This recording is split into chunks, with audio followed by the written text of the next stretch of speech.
Isang umano'y fixer ng mga prangkisa ng UV Express ang naaresto sa labas lang ng tanggapan ng LTFRB. Todo tanggi ang suspect sa paratang. Ang LTFRB pangaraw ang may atraso sa kanya.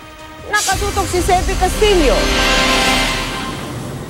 Sa dinami-dami raw ng pwedeng paggawa ng umano'y modus. Sa bahaging ito pa ng East Avenue sa Quezon City, ilang metro lang sa National Office ng LTFRB, na aresto ang suspect na si Regina Sibayan. Ang kanyang di umano'y racket, fixer o pagbebenta ng prangkisa ng UV Express. Base dun sa pending cases po sir, more than 10 na po yung aming nakita.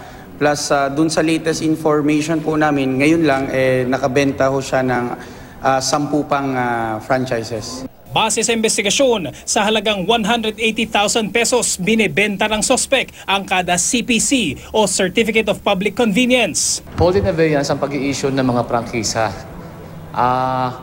Applicable yan sa UV, sa bus, sa jeep, at sa taxi.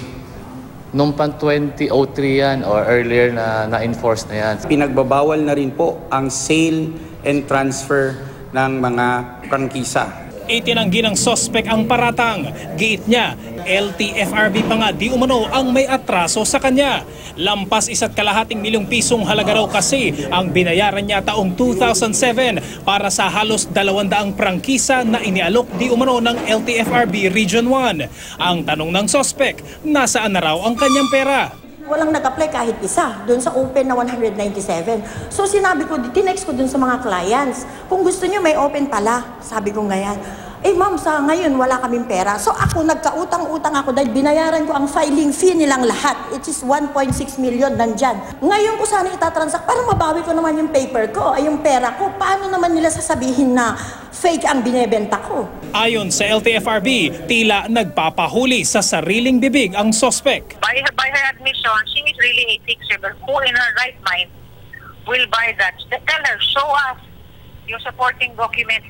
I'm sure yung 197 niya, yung bulto niya, ibenta niya yan isa-isa. Magandang tanongin, sino binayaran niya? Pinabulaanan din ng LTFRB na may clearance ang Region 1 office ng ahensya na maglabas ng daan-daang prangkisa noong 2007 habang epektibo ang 2003 moratorium sa CPC.